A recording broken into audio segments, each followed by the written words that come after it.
Ռիոփենի եթերում Ռինյուզի գլխավոր թողարկումն է բարի երեկո ամփոփենք հերթական բուռն օրը նախամառոտ։ Օրվա աղմկահարույց ձերբակալությունները Ալեն Սիմոնյանի հաղորդման հիման վրա ԱԱԾ-ն մտել է Իմնեմնիմի պոդքասթի հեղինակների տուն։ Հեծի գլխին կուտակվում են մութ ամպեր, ինչ սպասել։ Ամենայն հայոց կաթողիկոս մարտի 1 նախկիններ ու ռազմական բյուջե, օրը ազգային ժողովում։ Հայտնի է դարձել, թե Արցախի նախկին ղեկավարների համար ինչ պատիժներ է պահանջում Ադրբեջանի դատախազությունը։ Եվ Թուրքիայում ուզում են ընդդիմության առաջնորդին դատապարտել 2.500 տարվա ազատազրկման։ Այսպես ազգային անվտանգության ծառայության դիմակավորված ներկայացուցիչները տնից ձերբակալել են Իմնեմնիմի պոդքասթի հեղինակներն Ալեք Սամսոնյանին ու Վազգեն Սաղաթելյանին։ Պոդքասթի հեղինակներին մեղադրում են խուլիգանության համար։ Ալեն Սիմոնյանը պնդում է, որ իրեն սպառնացել են, նա է հաղորդում ներկայացրել իրավապահներին, փաստաբան Ռուբեն Մելիքյանն էլ պնդում է, որ պոդքասթի հեղինակներն ընդհանրապես պատասխանել են Ալեն Սիմոնյանին, որը Facebook-ում նրանց անվանարկել էր։ Թե որտեղ է ավարտվում խոսքի ազատությունը ու սկսվում հանցակազմը, իրավապաշտպանների համար հստակ չէ, այս ձերբակալությունները հատկապես աղմկահարույց են, հաշվի առնելով քաղաքական կոնտեքստը։ Պոդքասթի հեղինակները մի քանի օր առաջ 7 ժամանոց հարցազրույց էին վարել երրորդ նախագահ Սերժ Սարգսյանի հետ, հնչել էին հայտարարություններ, որոնք մի քանի օր քննարկվում էին քաղաքական դաշտում։ Իհարկե իշխանությունն ու իր համակիրները տեղի ունեցածը որևէ ձևով չեն կապում դրա հետ, պնդում են, որ խնդիրը սպառնալիքներն են, որ չի կարելի անպատիժ թողնել դրանք, այլապես հանցավորությունը կավելանա եւ այլն։ Ընդդիմադիրներն էլ հակառակը պնդում են, որ 200,000-ից ավելի դիտում ունեցած Սերժ Սարգսյանի հետ հարցազրույցը պոդքասթի հեղինակների մեդիա ազդեցությունը անհանգստացրել է իշխանությանը եւ նրանք որոշել են այն փաստացի փակել ու նաեւ ահաբեկել բոլոր նրանց, ովքեր կհանդգնեն իշխանության հասցեին նույնատիպ խոսք հնչեցնել։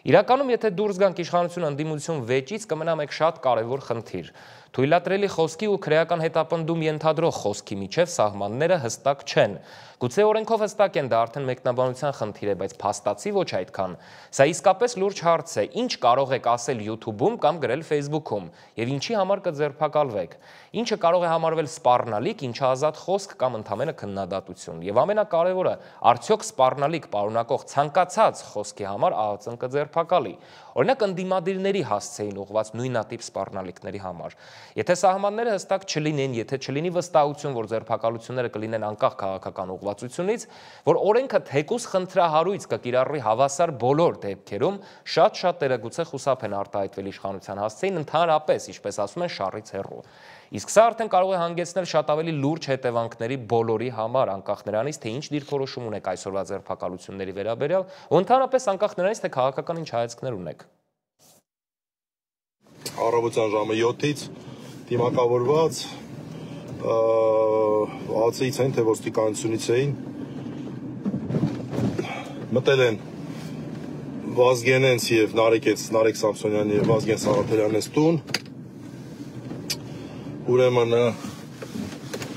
խուզարկության Ահազանգը հնչեցրեց փաստաբան Ռուբեն Մելիքյանը։ Տղաների բնակարանների խուզարկության պաշտոնական պատճառաբանությունը խուլիգանությունն է։ Ամեն ինչ սկսվեց Սերժ Սարգսյանի հարցազրույցից հետո, որին հաջորդեց բանավոր բախում։ Ազգային ժողովի նախագահ Ալեն Սիմոնյանը վիրավորական արտահայտություն հնչեցրեց հաղորդավարների հասցեին։ Իմնեմնիմի վարողների պատասխանն առավել կոշտ էր, պարունակելով անձամբ Ալեն Սիմոնյանի ու նրա հարազատի հասցեին վիրավորանքներ։ Փաստաբան Ռուբեն Մելիքյանը չի կարողացել մուտք գործել բնակարան, որտեղ խուզարկություններ էին իրականացնում։ Այս դուրնա, այս էլ ես, այսպես կարելի է։ Մի հատ խնդրում եմ դուրը բացեք, փաստաբանն է։ Ձերբակալություններից հետո անտիֆեյքի գրասենյակում իրականացվեց խուզարկություն, վերցվեց ողջ տեխնիկան։ Ձերբակալվածների փաստաբանները պնդում են, որ սա ոչ միայն անհիմն քրեական հետապնդում է, այլև լրատվամիջոցի գործունեությունը խափանելու փորձ։ Նարեկ Սողոմոնյանի եւ Վազգեն Սաղաթելյանի դեմ նման գործերն առաջինը չեն։ 1.5 տարի առաջ նույն մեղադրանքով էին կանգնել դատարանի առաջ։ Փաստաբան Արսեն Բաբայանի խոսքով դատախազն էլ նույնն է։ Իրենք նաեւ իմ տեղեկություններով արգրավել են անտիֆեյքի ամբողջ գույքը, տեխնիկական միջոցները։ Չգիտեմ ավարտել են թե չէ, ես այնտեղ չեմ եղել, բայց արդեն այդ ամբողջը Ռուբեն Մելիքյանը հաստատեց, որ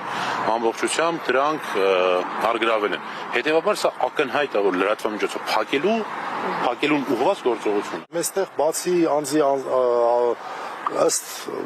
մեզ ակնհայտորեն ազատության իրավունքի բացարձակ անհիմն սահմանափակման, բացարձակ անհիմն քրեական հետապնդման, նաև առկա է լրատվամիջոցի գործունեությունը փաստացի դադարեցնելու բաղադրիչ։ Ի տարբերություն նախորդ քրեական հետապնդման, որը նույն հոդվածով էր 1.5 տարի առաջ, դա չարեցին։ Մինչդեռ ազգային ժողովի նախագահը պաշտպանում է իրավապահներին դիմելու իր որոշումը, հաղորդավարների խոսքը կապելով քրեական ենթամշակույթի եւ փողոցային բռնության հետ։ Մենք այլ հասարակարգ ենք ունենալու, մենք իրար չենք դանակահարելու, իրար չենք այդ տղաների պատմության պատճառը եղել է մեկը այդ քրեական ենթամշակույթով ապրելը, մեկը մյուսին ստորացնելը եւ երբ որ մեկը մյուսին ստորացնում է բանել, որոշում են իրանք հաշվեհարդար գտնեն, մեկը մյուսին վիրավորում է, դանակը վերցնում են գնում են կանգառում իրար տեսնում են եւ դանակահարում են, այդ որ տենց վրթովում էիք բոլորդ, ասում էիք որ այսինչ դեպք կա, հանցագործությունների շարքը մեծացել է եւ այլ, այս արդարացնելու հետևանք է։ Ես կոչ եմ անում բոլոր այն մարդկանց, ովքեր որ ենթարկվում են նման բաների, դիմել իրավապահներին։ Ես չի կարող չդիմել եւ դիմելու եմ եւ դիմել եմ լավ եմ արել, բայց պետք է։ Անտիֆեյքի գրասենյակից արձագանքեցին տեղական եւ միջազգային իրավապաշտպան, նաեւ լրագրողական կառույցների եւ դեսպանատների ուշադրությունը հրավիրելով ազատ խոսքի սահմանափակման դրսևորմանը։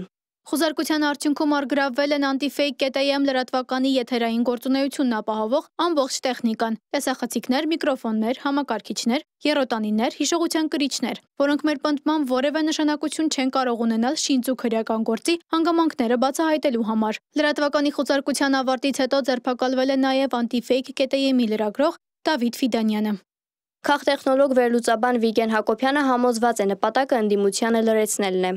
Մոտավորապես պատկերացում ունենք, թե ինչ մեղադրանք են ներկայացնում, խուլիգանություն եւ այլը, մինչդեռ խուլիգանությունը դա եթե գործողություն է լինում, մնացածը այլ այսպես ասենք պատասխանատվության ոլորտից է, այսինքն կարող էին օրինակ պահանջել հերքում, ներողություն եւ այլը եւ միայն դրանից հետո որոշակի իրավական հետևանքներ կարող են լինել, մինչդեռ այստեղ մենք տեսանք այն մասկի շոուն։ Քաղաքական վերլուծաբանները կարծում են, որ նման գործողությունները հակառակ սպասումների ոչ թե լրացնում են քննադատներին, այլև ավելացնում են նրանց ճանաչելիությունն ու ազդեցությունը։ Սա միայն նպաստելու է որպեսզի ընդդիմադիր այս լրատվամիջոցի ընդդիմադիր հայացք ունեցող լրագրողների ճանաչելիությունը ոչ միայն ավելանալու է, այլ նաև իրենց ազդեցությունն է ավելանալու։ Սա միանշանակ է։ Բանավեժն այժմ կենտրոնացած է այն հարցի շուրջ, թե ինչպես են այս իրադարձությունները ազդելու երկրում խոսքի ազատության վրա։ Արդյոք իշխանությանը քննադատողները կգտնեն իրենց կարծիքն արտահայտելու նոր ավելի զգույշ ձևակերպումներ քրեական հետապնդումից խուսափելու համար։ Եթե քաղաքական հետապնդումը լինելու է կոնկրետ խոսքի համար, ապա այն մարդիկ, ովքեր որ ընդդիմադիր են այսօրվա իշխանություններին, մանավանդ փորձված քաղաքական գործիչները, հանրային գործիչները, մեդիայի ներկայացուցիչները, իրենք կգտնեն այն ձևակերպումները, խոսքի ձևակերպումները, որոնք համենայն դեպս իշխանությունը չի կարող որակել որպես ուղղակի վիրավորանք, այսպես ասեմ։ Բայց ընդհանուր առմամբ իմ մոտ այնպիսի տպավորություն է, որ ամեն ինչ ասված է, ամեն ինչ գիտեն, բոլորը ամեն ինչ գիտեն։ Փորձագետները զգուշացնում են ազատ խոսքի սահմանափակումը կարող է թակել յուրաքանչյուրի դուռը, ստեղծելով վտանգավոր նախադեպ, որտեղ ցանկացած քննադատություն կարող է որակվել որպես վիրավորանք եւ օգտագործվել այլակարծությունը ճնշելու համար։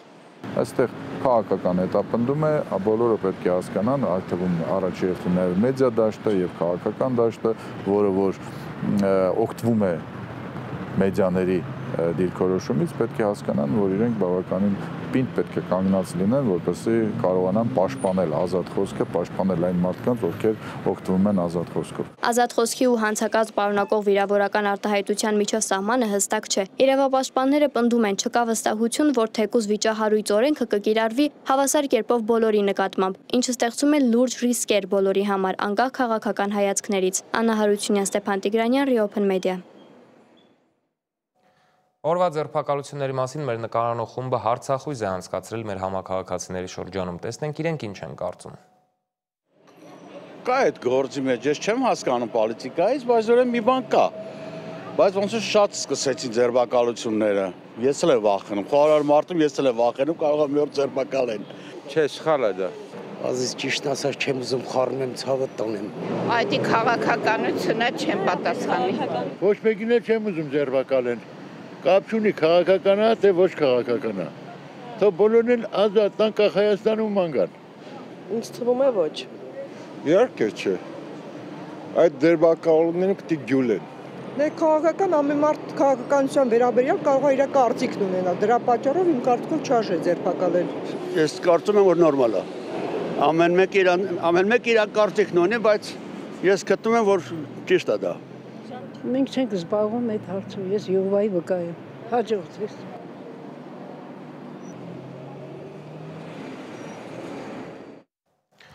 Բուրը նորեր նաև հեծի համար, որի գլխին մութ ամպեր են կուտակվում։ Հանրային ծառայությունների կարգավորող հանձնաժողովը քննարկում էր էլեկտրաէներգիայի բաշխման հեծի լիցենզիան դադարեցնելու հարցը։ Հեծի շուրջ զարգացումները սկսվեցին Սամվել Կարապետյանի հայտնի հայտարարությունից ու ձերբակալվելուց հետո, թեև իշխանությունը պնդում է, որ քաղաքական ոչինչ այստեղ էլ չկա։ Այսօրվա նիստն էլ թեժ է սկսվել, նիստին հետևել է իմ գործընկեր Անի Հովհաննիսյանը։ Քննարկվում է Հայաստանի էլեկտրական ցանցերին լիցենզիայի ցրկելու հարցը։ Տեսեք ում եք աշխատում։ Դուք նույնպես։ Արտոնագրի ցրկելու համար հեծի ժամանակավոր կառավարիչ Ռոմանոս Պետրոսյանը 3 պատճառ է ներկայացնում։ 2025-ի հունվարին հեծի ավտոմատացված հաշվառման համակարգը խափանվել է։ Ջնջվել են հեծի էլեկտրաէներգիայի հաշվառման ավտոմատացված համակարգերի վերջին 7 տարիների տվյալները։ Հեծի թերհավաքագրումներն ու հավելագրումները։ Տաշիր գրուպի մեջ մտած այլ ընկերությունների համար ֆինանսական երաշխիքների տրամադրումը։ Սրանով կարող էր վտանգվել սպառողներին հոսանքի մատակարարումը, կարող էին ստեղծվել ֆինանսական եւ անվտանգային խնդիրներ։ Իշխող քաղաքացիական պայմանագիր խմբակցության քվեարկության արդյունքում էներգետիկայի մասին օրենքում հուլիսին կատարած փոփոխությունները ենթադրում են, որ հեծը պետք է ճանաչվի հանրային գերակաշահ, գնահատվի ընկերության արժեքը, ապա փոխհատուցում տրամադրվի ընկերության սեփականատիրոջը։ Հանրային ծառայությունների կարգավորման հանձնաժողովի որոշման նախագիծը նաև սահմանում է. հեծի կառավարիչ շարունակելու է մնալ ԿՊԱ-ական Ռոմանոս Պետրոսյանը։ Հակակոռուպցիոն կոմիտեում եւ քննչական կոմիտեում նախաձեռնված են 1.5 տասնյակից ավելի քրեական վարույթներ, որտեղ քննվում են բոլոր այն փաստերը եւ կտրվեն այդ փաստերին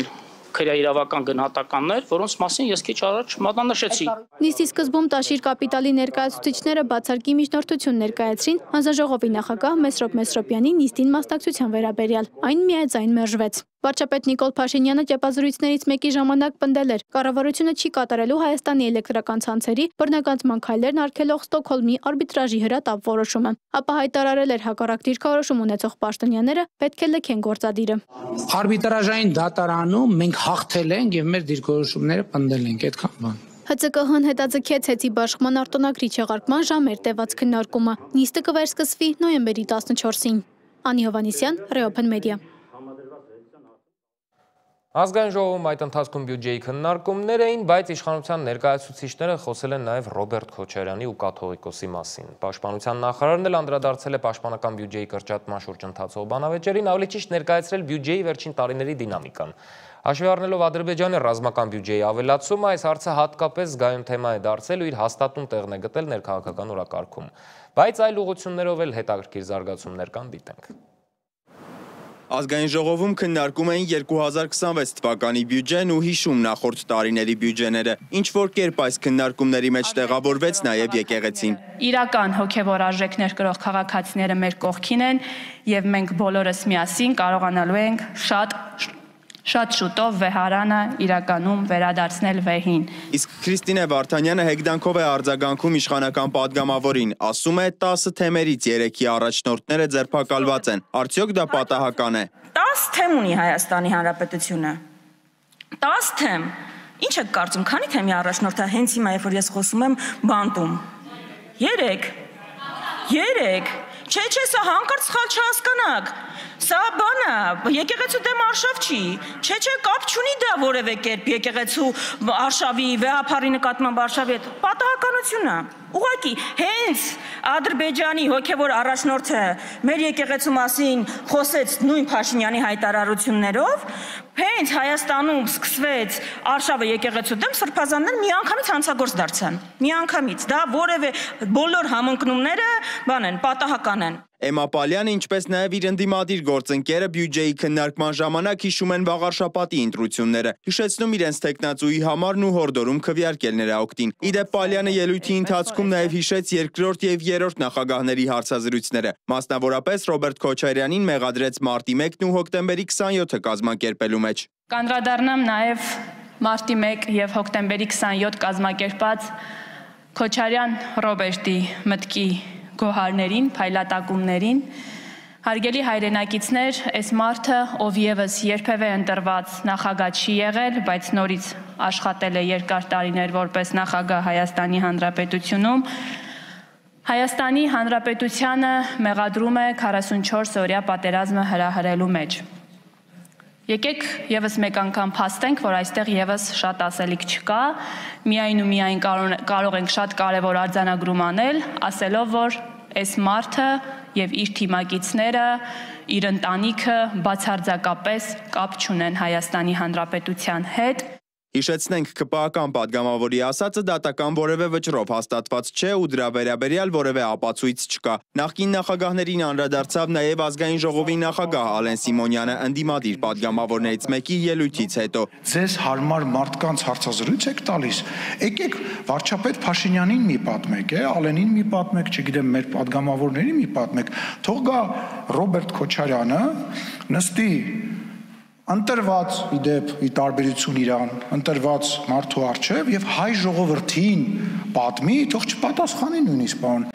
վարչապետին, թող հայ ժողովրդին պատմի, ասի գիտեք ինչ, Ղարաբաղի հարցում սա այս հարցը սենց ա եղել, այս բանը սենց ա եղել, այս բանը սենց ա եղել, վախենում ա։ Իհարկե օրվա գլխավոր թեմայից բյուջեից եւս խոսեցին։ Ընդդիմադիրներն իշխանությանը մեղադրում էին պարտքեր կուտակելու եւ խոստացած տնտեսական աճից ավելի քիչն ապահովելու համար։ Այլ ցուցանիշներ ենք բերում՝ ծայրահեղ աղքատության, հանցավորությունների աճի, թմրամիջոցների ապօրինի շրջանառման, որտեղ ավելացում կա, դուք ասում եք, դուք չեք հասկանում, մեթոդաբանությունն ենք մենք փոխել։ Սկսել ենք ուրիշ ձև հաշվել, դրա համար է մենակ բանը պայմանավորված, թվերի վատթարացումը, ուրիշ ոչ մի հանկարծ այս երկրում խնդիր չկա։ Բայց այ որտեղ աճ կա օրինակ 31%-ի աճ սպառողական վարկերի բանում, սպառողական վարկ վերցնողների թվի մեջ։ Վարկով ապրող պետություն, վարկով ապրող քաղաքացի, գնալով թանկացող գներ, չաճող եկամուտներ, այսինքն ոչ թե չաճող, թվերը աճում են, բանի վրա, թղթի վրա աճում են, կենսամակարդակը դրանից աճում է, չէ։ Այստեղ նշենք, որ աղքատությունը նվազել է մինչև 21.7%, եւ ծայրահեղ աղքատությունը հասել է 0.6%-ի, որը մեր ծրագրային դրույթներն է եւ մենք դա իրականացնում ենք պատշաճ։ Այստեղ նշեմ նաեւ, որ գործազրկությունը այս պահին կազմում է 13.9%, որը միջին թիվ է, համացան համար ասեմ, որ Վրաստանում նույնպես գործազրկության տոկոսը 13.9 է։ Հիմա այս վերլուծությունը ինչ է բերում, որ եթե ամփոփենք, ստացվում է, որ մեր ընդհանուր բյուջեն 2026-ին մոտ 2.5 անգամ մեծ է 18-ի համեմատ, սոցիալական պաշտպանությունը աճել է 143%-ով, կրթության ոլորտը 180%-ով, առողջապահությունը 151%-ով։ Կապիտալ ծախսերը 4 անգամ աճել են, 4 անգամ 2018 թվականի համեմատ աճել են կապիտալ ծախսերը, դա շատ լուրջ թիվ է, 4 անգամ։ Հերոսական քայլ է, որ Ակում Բագրատյանը ներքին ու արտաքին խոչընդոտների պայմաններում նման ցուցանիշներ գրանցել է։ Արտաքին խոչընդոտները COVID-ն ու պատերազմն են 2020 թվականից, իսկ ներքինն ըստ նրա նախկին ընդդիմադրի ներկա ընդդիմությունն է։ Նորմալ պայմաններում, երբ չկան արտածին գործոններ, մեր տնտեսական աճը 5.2-ից 5.4% է։ Հիշեցնեմ, որ կառավարությունը խոստանում էր տարեկան միջին աճի նվազագույն մակարդակ 7%, իսկ բարենպաստ արտաքին տնտեսական պայմաններում 9%, կառավարության ծրագիր նույնն է։ Մենք 2 տարի 9 ամիս ունեցել ենք բարենպաստ արտաքին պայմաններ։ Դա վերացավ 5.2-5.4։ Բայց ախր նորմալ պայմաններն էլ նորմալ պայմաններ չեն։ Տնտեսական աճն ապահովել է խիստ բարձր արտաքին պարտքային բեռի պայմաններում։ Տարեվերջին սպասվում է, որ պետական պարտքը կկազմի 5 տրիլիոն 820 միլիարդ դրամ։ Արտուր Խաչատրյանն ասում է, պարտքով այո, շատ բան կարող ես անել, բայց միևնույնն է, ավելի շատ գումար պետք է վերադարձնես։ Ասում է, չկա հաշվարկ, թե ինչքան տնտեսական աճ կունենայինք, եթե չլիներ պարտքը։ Ընդդիմախոսները կփորձեն հակադարձել, թե թվերի աճը տարեստարի բնականon տնտեսական աճի արդյունք է, մինչդեռ սա ճշմարտության մի փոքր մասն է միայն։ Նման շեշտակի աճի առավել էական պատճառը այն է, որ մենք վերջ դրեցինք այն արատավոր համակարգին, որտեղ պետական բյուջեն հաճախ ծառայում էր ոչ թե քաղաքացուն եւ հանրությանը, այլ առանձին բոլորիս քաջ հայտնի անհատներին եւ զանազան ընտրյալ խմբերին։ Նիստին ներկա պաշտպանության նախարար Սուրեն Պապիկյանը ներկայացրել է պաշտպանական բյուջեի աճի դինամիկան սկսած 2018-ից։ Խոսել է նաև ոլորտային վարժարանի եւ ակադեմիայի կրթության մասին, նշելով վերջինում դիմորդներն ավելացել են 26%-ով։ 2018 թվականին պաշտպանական ծախսերը կազմել են 245 միլիարդ դրամ։ արտարժույթով դա կազմում է $640 միլիոն։ 2025 թվականին պաշտպանական ծախսերը կազմել են 667 միլիարդ, որը կազմում է $1,741,604,000, այսինքն պաշտպանության ոլորտի ծախսերն ավելացել են $1.1 միլիարդ։ 2023, 24, 25 եւ արդեն 26 թվականին կատարված եւ կատարվելիք ծախսերը, ինչպես երեք եմ նաեւ նշել, աննախադեպ են։ Իսկ Գեղամ Մանուկյանը բանակային մի շարք այլ խնդիրներից խոսեց ու վարկած առաջ քաշեց, թե ինչու կարող է պաշտպանական բյուջեն կրճատված լինել։ Որովհետև դա արտաքին քաղաքական ուղերձ էր, որտեղ այս իշխանության քաղաքական կրեդոյի ուղերձն է, որ մենք կուճրտելու ենք, մենք բյուջեն բանակի կրճատում ենք, ուղղված Բաքվին, ուղղված Թուրքիային եւ այլ ոչ բարեկամ երկրների։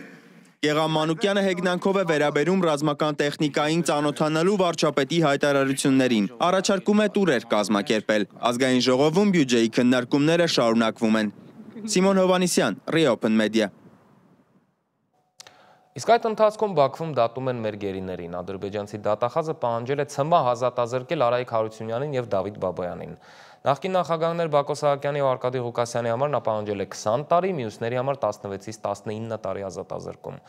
Այս մանրամասները հայտնում են Ադրբեջանի պետական լրատվամիջոցները։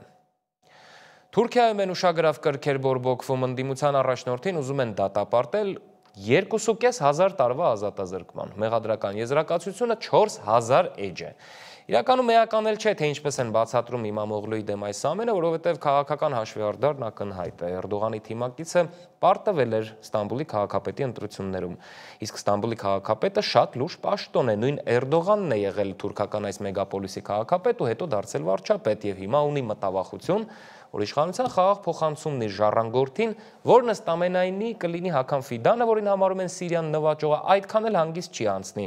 Եվ ընդդիմության առաջնորդը կկարողանա հաջորդ ընտրություններում հաղթել 2,5 տասնամյակ իշխող Էրդողանի թիմին։ Ռեջեփ Թայիփից հրաժարական են պահանջում Թուրքիայի փողոցներում։ Վերջի վերջո այս մարդամեկին պիտի ճանապարհենք։ Այս երկրի ապագա առաջնորդը վաղվա մեր նախագահը Էքրեմ Իմամօղլուն է։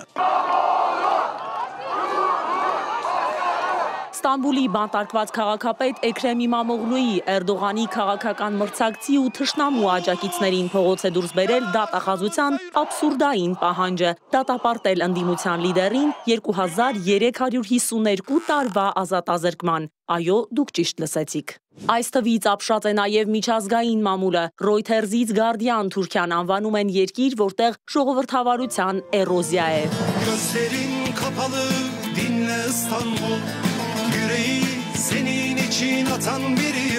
Այս տարվա մարտից բանտում գտնվող Ստամբուլի քաղաքապետի համար գլխավոր դատախազությունը պատրաստել է մոտ 4000 էջանոց մեղադրական եզրակացություն։ Իմամօղլուին մեղադրում են հանցավոր խմբավորում ստեղծելու եւ ղեկավարելու, կոռուպցիայի, փողերի լվացման, խարդախության, ահաբեկչական կազմակերպության նոժանդակելու համար։ Համարում են, որ Թուրքիայի գլխավոր ընդդիմադիր ուժի առաջնորդը պետությանը պատճառել է մոտ $4 միլիարդ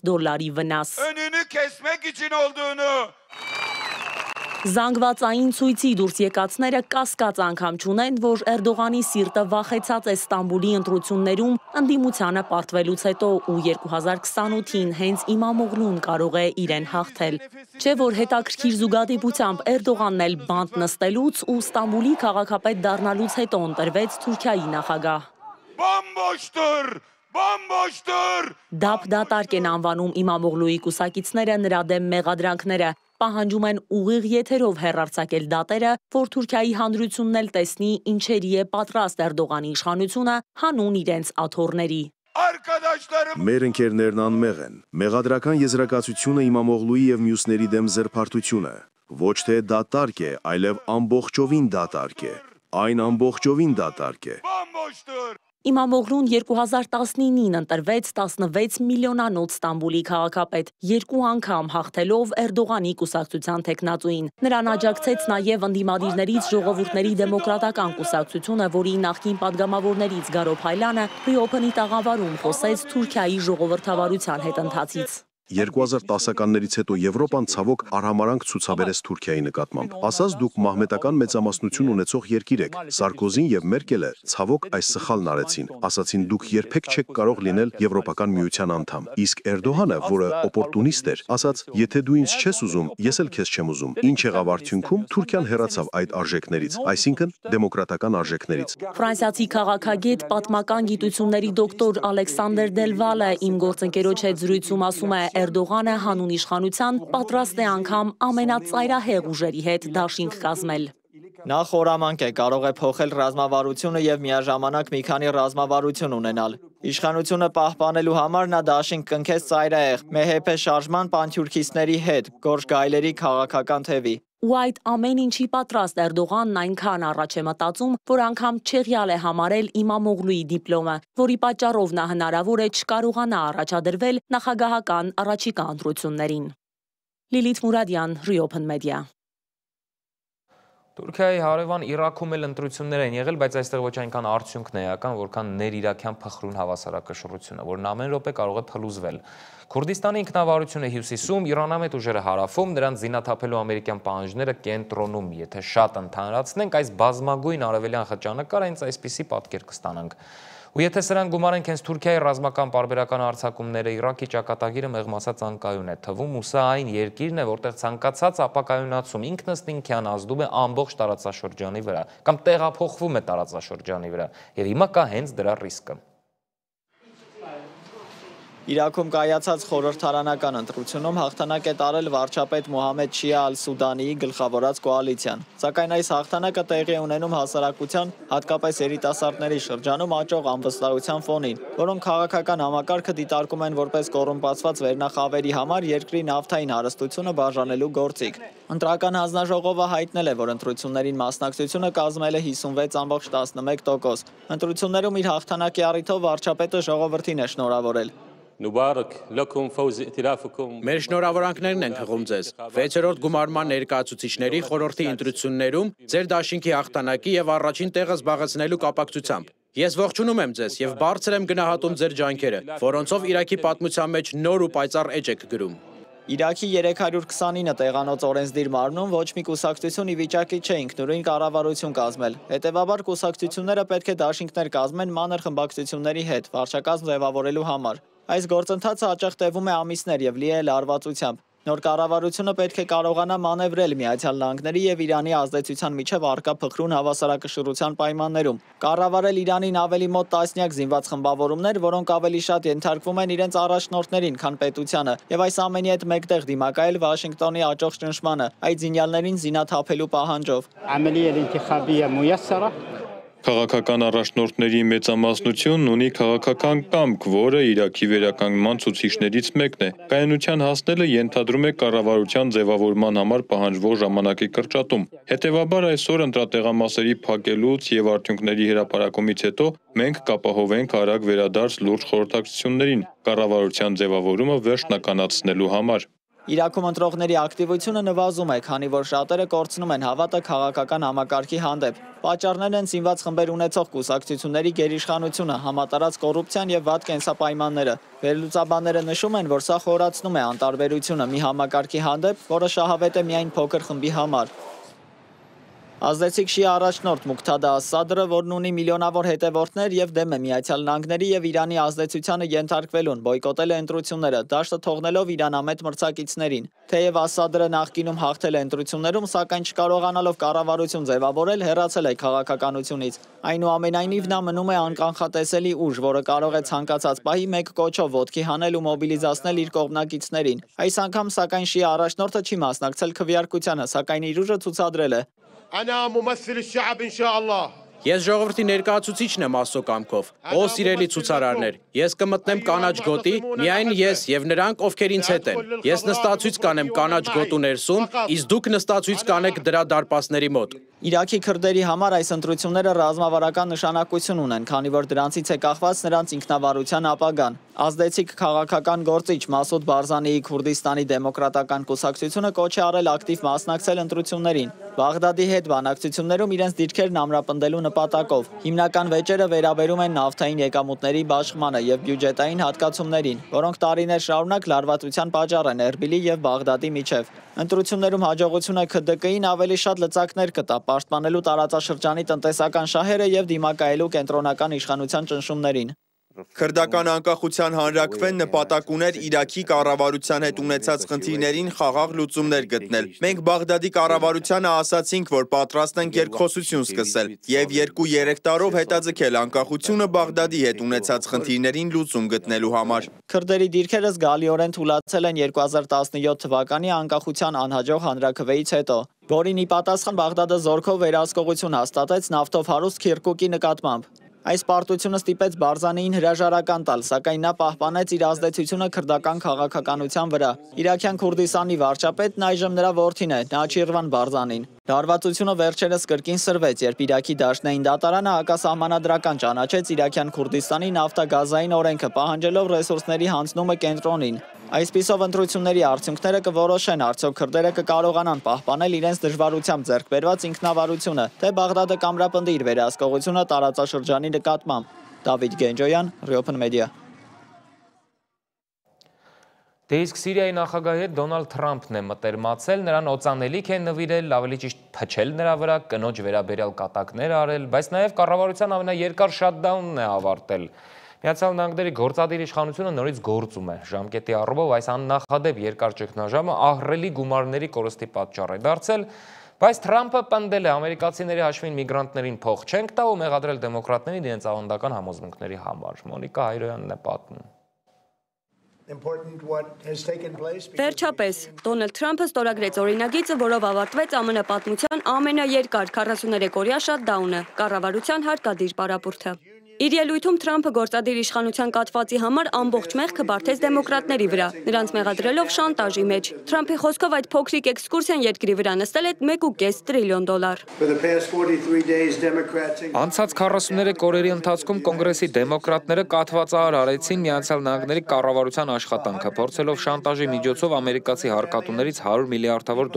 կորզել անօրինական ներգաղթյալների համար։ Նրանք մտադիր էին այդ մարդկանց վճարել $1.5 տրիլիոն, ինչն աննախադեպ հարված կհասցներ մեր առողջապահության ոլորտին եւ այդ ծառայություններից օգտվող քաղաքացիներին։ Այսօր մենք հստակ ուղերձ ենք հղում, որ երբեք չենք տրվելու շանտաժի, քանզի դա հենց շանտաժ էր։ Ըստ Բլումբերգի հաշվարկների շատդաուն ԱՄՆ տնտեսությանը շաբաթական արժեցել է մոտ $15 միլիարդ։ Դադարի ընթացքում ավելի քան 1 միլիոն պետական աշխատող չի ստացել աշխատավարձ։ Շատ ընտանիքներ ստիպված են եղել դիմել սննդի բաշխման կենտրոնների օգնությանը, իսկ դաշնային սննդի աջակցության ծրագրերը գործել են ուշացումներով։ Շատդաունի դրամայի ֆոնին հրապարակվեցին նաև նոր փաստաթղթեր կապված ամերիկացի գործարար Ջեֆրի Էփշթեյնի հետ, որը 2019 թվականին ինքնասպանություն էր գործել բանտում, սպասելով անչափահասների սեռական թրաֆիքինգի մեղադրանքով դատավարությանը։ Նոր գաղտնազերծված 20,000 էջանոց փաստաթղթերը ցույց են տալիս, թե ինչպես Էփշթեյնը մանրակրկիտ հետևել Դոնալդ Թրամփի յուրաքանչյուր քայլին։ Հատուկ անձնակազմը, այդ թվում նրա օդաչուն, պարբերաբար զեկուցել է Թրամփի թռիչքների եւ գտնվելու վայրի մասին։ Փաստաթղթերում նաև արտացոլված է Էփշթեյնի կարծիքը Թրամփի մասին։ Ես հանդիպել եմ շատ վատ մարդկանց։ Ոչ ոք այդքան վատը չէ, որքան Թրամփը։ Նրա մարմնում ոչ մի նորմալ բջիջ չկա։ Նա գտնվում է խելագարության սահմանագծին։ Սպիտակ տունը շտապել է հակադարձել այս արշավին։ Դեմոկրատները ընտրողաբար են փոխանցել էլեկտրոնային նամակները լիբերալ լրատվամիջոցներին կեղծ պատմություն ստեղծելու եւ նախագահ Թրամփին նսեմացնելու համար։ Էփշթեյնի Սև PR-ի համար հարմար առիթներից մեկը անձնական կորուստը բիզնես պրիզմայի միջով նայելու Թրամփի հանդեպ մեղադրանքներն էր։ Նրա հանգուցյալ կինը Իվանա Թրամփը ուղարկավորված է Բեթմինստեր քաղաքի նախագահին պատկանող գոլֆի դաշտում։ Նյու Ջերսիի նահանգի օրենսդրությունը հարկային զգալի արտոնություններ է սահմանում գերեզմանոցի նպատակով օգտագործվող հողատարածքների համար։ Դրանք ազատվում են գույքահարկից, եկամտահարկից եւ վաճառքի հարկերից։ Հետևաբար, ըստ չարլեզուների առաջին կնոջը գոլֆի դաշտում թաղելով Թրամփը հնարավոր է իրավունք է ստացել տարածքը վերավորակավորել որպես գերեզմանատուն եւ խուսափել հարկային պարտավորություններից։ Սակայն Թրամփի հասցեն շատ մեղադրանքներ ունեն քաղաքական ենթատեքստ կամ մեղադրողների անձի հանդեպ ուշադրություն սևեռելու շոուներ են։ Թրամփին շատերն անվանում են նաեւ էքսցենտրիկ։ Այս կարծիքի համար Միացյալ Նահանգների 47-րդ նախագահը բազմաթիվ առիթներ է տվել։ Վերջին դեպքը Սպիտակ տանը կայացած հանդիպումն էր, Թրամփը Սիրիայի ժամանակավոր նախագահ Ահմեդ Ալ-Շարայի նվիրել էր իր ապրանքանիշի օծանելիք, այն իր ձեռքով փչելով նրա ու նախագահի ուղեկցի վրա, անգամ իր անունն էր վրան գրված։ Թրամփին հետաքրքրել է սիրիացի գործընկերոջ անձնական կյանքը, հարցրել է՝ դուք մեկ կին ունեք։ Մոնիկա Հայրոյան, Reopen Media։ Եվ վերջում Քիմ Քարդաշյանը եւս մեկ ֆինանսական ռեկորդ է սահմանել։ Նրա Skims ընկերությունը ըստ Forbes-ի ասել է նոր մակարդակի, ապրանքանիշ հայտարարել է, որ ներգրավել է $225 միլիոն ֆինանսավորում, ընկերության ընդհանուր գնահատումը հասցնելով $5 միլիարդ։ Սա ավելացրել է եւս $200 միլիոն Քիմի անձնական կարողությանը։ Այժմ ըստ Forbes-ի նրա կարողությունը կազմում է $1.9 միլիարդ։ Այսքանը, հետևեք մեզ սոցցանցերում եւ բաժանորդագրվեք անփորձանք գիշերը մաղթում ցտեսություն։